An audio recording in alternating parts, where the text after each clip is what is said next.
Ek lees vir ons voor 2 Timoteus 3 vers 10 tot 17. Paulus is aan die woord en dan skryf hy vir Timoteus. Jy het my egter nougeset nagevolg in leer, lewenswandel, voorneme, geloof, geduld, liefde en volharding, in vervolging en lyding, soos wat ek in Antiochië, Iconium en Lystra ervaar het. Wat 'n vervolging ek ook al verduur het, die Here het my van alles gered. Almal wat Godvreesend in Christus Jesus wil leef, sal inderdaad vervolg word. Slegte mense en bedrieërs sal van kwaad tot erger gaan, deurdat hulle ander mislei en mislei word. Maar bly jy by dit wat jy geleer het en waarvan jy vas oortuig is, omdat jy weet by wie jy dit geleer het. En omdat jy van kleins af die heilige skrifte ken, wat jou die wysheid kan gee tot verlossing deur die geloof in Jesus Christus. Elke skrifdeel is deur God geïnspireer en is nuttig vir onderrig, weerlegging, teregwysing en opvoeding om God se wil te gehoorsaam, sodat die mens wat aan God behoort, bekwaam kan wees, ten volle toegerus vir elke goeie daad. Ons lees net tot daarso.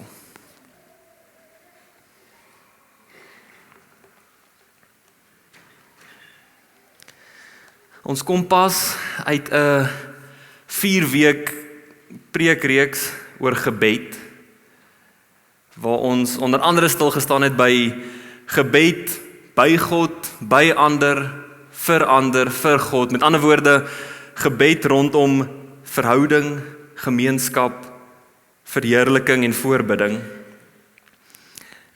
En uit hierdie gebedsreeks, gebed wat ons herinner van ons spesifieke verhouding met God en die verskillende maniere wat dit dalk vergestal te vind of behoort te vind, uit hierdie gebedsreeks spring ons nou in die Bybel in. Vandag staan as Bybelsondag bekend, soos ek gesê het, en miskien is Bybelsondag 'n goeie geleentheid om 'n bietjie weer te dink oor, wat is die Bybel? Wat is die woord van God? Hoekom lees ek die Bybel? Hoekom lees ons die Bybel? Hoe lees ek die Bybel? Goeie vraag om oor na te dink, want jou antwoord op hierdie vraag, of selfs net jou gut feeling, as jy hierdie vraag aanhoor, verklik alreeds iets rondom jou geloofslewe, jou lewensfase, jou persoonlikheid, maar veral ook uiteindelik die geleenthede wat jy het, om in jou verstaan van die Bybel te groei, in jou verstaan van wie God is te groei, en ook in jou of althans in jou afhanklikheid van God te groei. Jou gut feel rondom hierdie tipe vraag, wat is die Bybel, hoe lees ek die Bybel, hoekom lees ek die Bybel, sê vir jou iets van die geleenthede wat jy het om te groei in jou afhanklikheid van God. Want uiteindelik lees ons die Bybel om God te ontmoet en om verhouding met God te hê. En miskien is ons verwagting van hoe ons God daar ontmoet verskillend. Miskien is ons idee van wat 'n verhouding met God is verskillend. Maar uiteindelik is dit, dink ek, die rede hoekom ons Bybel lees, individueel en saam met ander. Om God te ontmoet, om God te ken en om in verhouding met God te kan leef.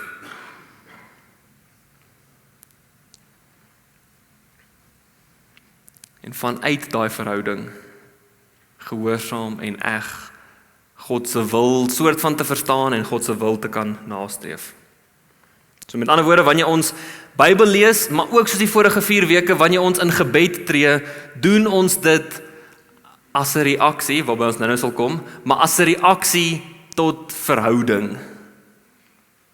Ons streef intimiteit met God na. Om Bybel te lees is egter meer as net dit, want alles begin by God drie-enig, en dis waar die reaksie element inkom. Alles begin by God drie-enig, die groot sirkel, en van daaruit kring ons hele geloofs- en gemeente se lewe. God kies om met ons te praat. God kies om die woord van God aan mense te spreek. Verhouding met die eerste mense, die roeping van Abraham, verhouding met 'n groep mense wat uiteindelik die volk van Israel word. God praat met en deur die priesters en konings, die woord van God by monde van die profete. So word die Heilige Skrif, soos Paulus in 2 Timoteus daaroor praat, gevorm. So word die Ou Testament gevorm. God se woord in mensewoorde. God se ewige waarheid in mense se veranderende omstandighede. God se ewige heerlikheid in mense se voorlopigheid en verganklikheid. God se woord, God se geskrewe woord as die Ou Testament. En daarna in die besonder Jesus Christus, die woord van God wat mens geword het, die beliggaamde woord van God. En na Jesus se lewe en kruisiging en sterwe en dood en opstanding en hemelvaart, word die vroeë Christene en uiteindelik die vroeë kerk ook onder leiding van die Heilige Gees gelei om sekere dinge van Jesus se lewe neer te pen. En hulle word ook gelei in die uitpleis van watter boeke nou werklik die woord van God bevat of verkondig, sodat ons uiteindelik met die Nuwe Testament, soos ons dit vandag het, kan sit. En so, deur klomp jare, baie skrywers, baie redakteurs, sit ons uiteindelik, wat 'n voorreg, met 'n versameling van boeke, geskryf en geredigeer deur baie mense oor baie tyd, onder leiding van die Gees, die woord van God. Die Bybel as die geskrewe woord van God, wat volledig vandag in meer as 750 tale vertaal is, waarvan die Nuwe Testament alleen in meer as 1700 tale vertaal is, en waar allerhande brokkies van die Bybel, miskien 'n vers hier of 'n boek daar, in oor die 3700 tale vertaal is. Kortom, die Bybel is beskikbaar in tale en te dank aan 'n klomp gelowiges relatief toeganklik vir miljarde mense oor die hele aarde. En tog is dit nog steeds nie waar dit stop nie. God kies steeds om die woord van God aan mense te spreek. Ons het die liggaamlike woord van God, Jesus Christus. Ons het die geskrewe woord van God, die 66 boeke van die Bybel. Maar ons het ook die verkondigde woord van God, wat verseker op verskillende maniere verstaan kan word en maklik misverstaan kan word. Maar die punt van die verkondigde woord van God is dat God kies om aan te hou met ons te praat. Voortdurend met ons te praat. Elke keer wat ons Bybel lees, veral wanneer ons saam met ander Bybel lees, maar elke keer wat ons Bybel lees, elke keer wanneer ons oor die Bybel praat, elke keer wat daar gepreek word, eg en opreg gepreek word uit die Bybel, is dit 'n geleentheid vir God om weer met ons te praat. Sodat hierdie boek nie net 'n ou boek van destyds is nie, maar sodat dit lewend gemaak word en lewend gehou word in die Heilige Gees se aktiewe teenwoordigheid daardeur. Die verkondigde woord van God. So as ons praat oor die skrif wat geïnspireer is, in ons teks van vanoggend praat Paulus oor die Ou Testament, want die Nuwe Testament nog nie bestaan nie.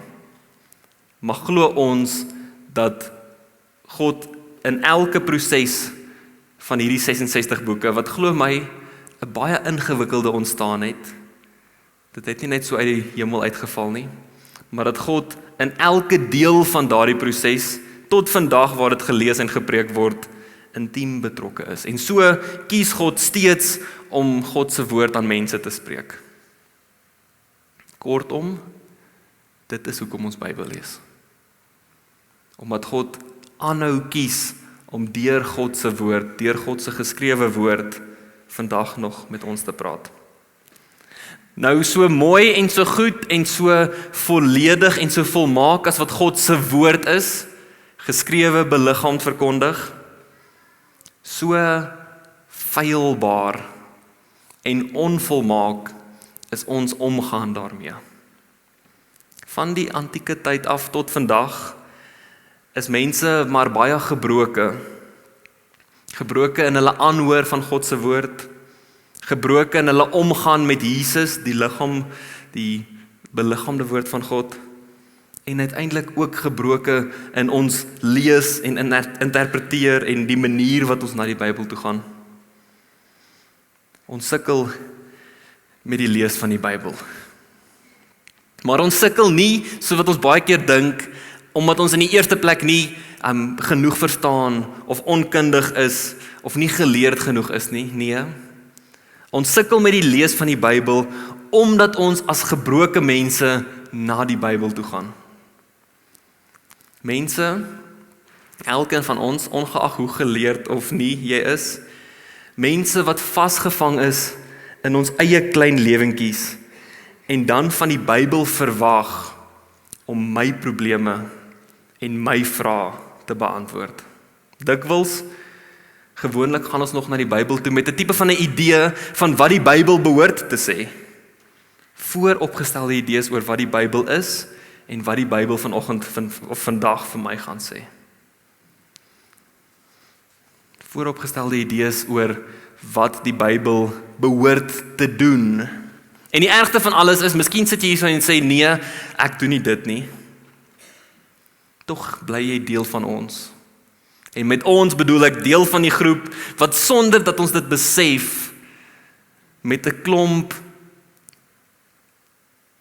kom ons sê maar, ekkige, ego-gefokuste voorkeure na die Bybel toe gaan. Sonder dat ons dit besef. Nou my hoop is dat ons kwartaaltema ons bietjie hiermee kan help. Op pad saam met God Drie-enig, ons word gevorm. Want eerder as om die Bybel te moet gebruik om ons eie idees te bevestig, bewustelik of minder bewustelik, bly dit die uitnodiging dat ons eerder die Bybel nader met die hoop om God daar te ontmoet en met die hoop dat God ons in daai ontmoeting kan vorm en verander. Sonder om noodwendig voor die tyd te weet hoe daai vorming en verandering gaan lyk of behoort te lyk of hoe ek wil hê dit moet lyk. Dus, ons moet die Bybel dalk minder lees net vir inligting of informasie, verseker ook minder vir confirmation of bevestiging van dit wat ek reeds glo of dit waarvan ek oortuig is. En die Bybel eerder probeer lees, so ver as wat ons in ons gebrokenheid kan, vir formasie en transformasie. Om die Bybel te lees sodat God ons deur sy woord, wat groter en dieper en wyer as die Bybel self is, kan ontmoet en kan vorm en kan verander. Met dit in gedagte help dit ons natuurlik om ook verder te dink en te verstaan, of dalk veral te ervaar hoe die Bybel of die skrif deur God geïnspireer is. Nou, ons het reeds gepraat oor die manier wat Paulus van die Ou Testament hierso praat en die manier wat die Nuwe Testament tog ook geïnspireer is, glo ons, in die skryf daarvan en in die redaksie daarvan en in die saamstel oor wat se boeke nou in moet wees en wat se nie. Die manier wat die Bybel, die hele Bybel deur God geïnspireer is egter nie 'n eenvoudige gesprek nie, of ten minste 'n tipe gesprek wat verskriklik baie frustrasie en selfs baie keer debat kan veroorsaak. Kerke stem nie altyd daaroor saam nie. Maar die eenvoudige waarheid, dalk moet ek net vir myself hier onderbreek. Wees versigtig vir eenvoudige waarhede. Eenvoudige waarhede is nie altyd die beste ding nie, maar in hierdie geval dink ek dit is, as julle my daarmee sal vertrou. Die eenvoudige waarheid rondom die Bybel, die woord van God, as die geïnspireerde woord van God, kom op die volgende neer. God was intiem betrokke in elke persoon, in elke menslike proses, in elke faset rondom die skryf en die saamstel van die Bybel. Van die eerste ervarings met God, van die oorvertel van generasie na generasie na generasie oor ervarings van God, tot by die uiteindelike neerskryf van hierdie ervarings, tot by die saam uitpleis oor hoe Genesis as boek saamgestel is, Exodus as boek saamgestel is, tot by van die psalms wat geskryf is en saamgestel is en waar dit geplaas is. Selfs met die Nuwe Testament, die belewennisse oor Jesus, dit wat mense neergeskryf het oor Jesus, dit wat vir mense belangrik was in Jesus se tyd en kort daarna, belangrik genoeg om te wil saamvoeg as boek. En dit wat uiteindelik as ons 66 boeke bekend staan. God was intiem betrokke by elke persoon en elke menslike proses in die skryf en die vorm en die saamstel van die Bybel. Dis die een aspek van hoe dit die geïnspireerde woord van God is. Die ander aspek is dat God nie net intiem betrokke daarbey was nie, maar intiem betrokke daarbey bly, wanneer ons dit lees en verkondig, wanneer ons daaroor preek, wanneer ons daaroor nadink. En dit alles herinner my so 'n bietjie aan Paulus se woorde, menslike woorde, wat deel gemaak word van God se woord. God het hierdie ongelooflike, genadige en liefdevolle manier om saam met mense te werk. God gebruik ons nie as puppets nie, God gebruik ook nie vir Paulus as 'n puppet nie, maar werk so saam met Paulus, dat 'n mens se woorde uiteindelik deel van God se woord word, soos al die ander woorde in die Bybel. As ons dan in Romeine 8 lees, almal wat deur die Gees van God gelei word, hulle is kinders van God. Julle het immers nie 'n gees ontvang wat verslawing bring, sodat julle weer bang hoef te wees nie. Nee, julle het die Gees ontvang wat bevestig dat ons tot kinders aangeneem is, en deur hom, deur hierdie Gees, roep ons Abba Vader.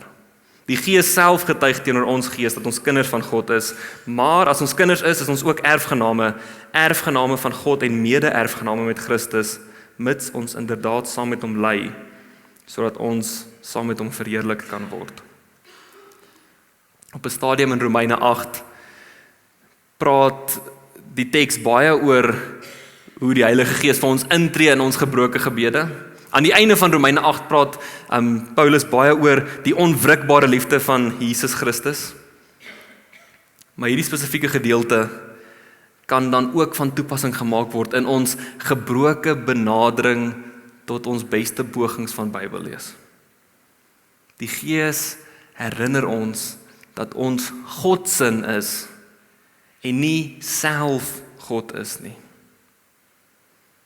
Sien 'n wêreld van selfgesentreerdheid, 'n wêreld wat 'n kultuur gevestig het van me, myself en I, probeer ons eintlik heel subtiel oortuig dat ek self 'n oulike ou goetjie is. 'n Wêreld wat dikwels amper apaties staan teenoor die werklikheid van 'n almagtige God, probeer die eie ek oortuig, ek is 'n God. Ek is God. Bedoelende, die wêreld mag maar om my draai. Die lewe gaan oor my. Nou, ek weet hierdie klink met die eerste aanhoor dalk verskriklik. En dalk dink jy ek het die plot verloor, dit is sekerlik ook moontlik. Maar dis die moeite werd om dalk bietjie verder hieroor te gaan nadink. Ek dink daar lê 'n stuk waarheid hierin. Maar dit is die tipe waarheid soos die waarheid van 'n vis wat in die water swem. Die visse is heel onbewus van die effek van die water op hulle lewe, die teenwoordigheid van die water miskien. Ons is so in 'n kultuur dat ons nie die effek van hierdie kultuur noodwendig altyd raak sien nie. En in hierdie gebrokenheid van ons selfgesentreerde en selfvoldane en selfbehepte arrogansie, kom herinner die Gees my en jou, jy is nie God nie, ek is nie God nie, ons is God se. Julle het die Gees ontvang wat bevestig dat ons tot kinders aangeneem is en deur hom roep ons Abba Vader. Die Gees self getuig teenoor ons gees, miskien selfs die Gees oortuig ons gees dat ons kinders van God is. In ons gebrokenheid ontmoet God ons met sy liefde en genade. Dit is alreeds eintlik maar die groot waarheid van die goeie nuus van Jesus Christus. Maar dit is ook die kosbare waarheid van die geskrewe woord van God, die Bybel. Ons is feilbaar en gebroke. en ons lees van die Bybel is ook feilbaar en gebroken. Maar die Bybel bly die woord van God as gevolg van die besondere wyse waarop God as Heilige Gees ons daarin ontmoet. Die Bybel bly die geskrewe woord van God as gevolg van die besondere wyse waarop God as Heilige Gees ons daardeur kan vorm en verander. Om ons al hoe meer soos Jesus Christus te laat lyk en te laat leef. Maar julle moet my woorde mooi hoor, want dis nog 'n plek waar die kultuur van vandag kan insyfer. God ontmoet ons.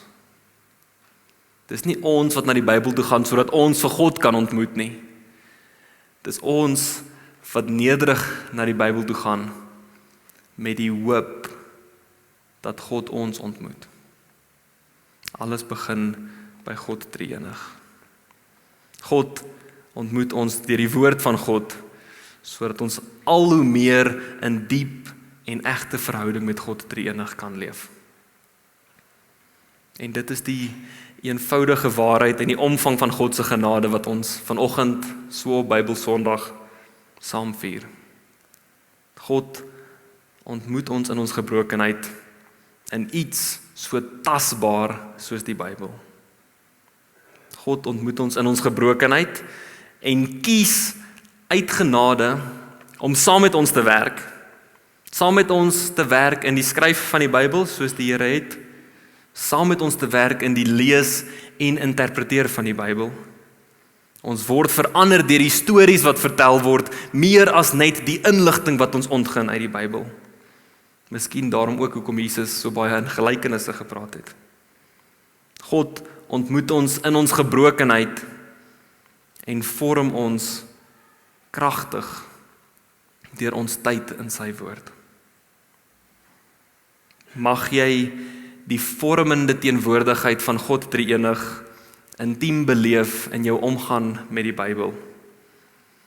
Mag jy die vormende teenwoordigheid van God drie-enig intiem beleef, daar waar jy alleen en saam met ander lees en worstel en net in verwondering staan oor God se woord. Kom ons bid saam. Here, ons dank U vir U geduld, wat so sag en rustig en uit die aard van die saak geduldig met ons werk. Here, help ons om iets van U liefde en genade ook so te leef, sodat ons geduldig met onsself en met mekaar kan wees, ons wat gebroken is. Maar Here, nie dat dit ons moet terughou daarvan om te poog om meer soos Jesus te lyk en te leef nie. Here, sal U ons aanhou uitnooi en sal U dit vir ons moontlik maak om die uitnodiging te hoor en daarop te reageer, om tyd in U woord te spandeer, om te groei in afhanklikheid en om daardeur te hoop en te vertrou dat U ons volgens U wil sal vorm. Here, so bid ons ook vir ons land, ons kontinent Afrika, maar die hele ganse wêreld wat so dikwels ingesluk word deur 'n klomp onbelangrike dinge. Ons word ook daardeur ingesluk, Here. Sal U ons help om as U liggaam, as die kerk van Christus, die ware en geloofwaardige evangelie te verkondig en te leef, sodat almal kan sien hoe U vormende teenwoordigheid steeds 'n realiteit is.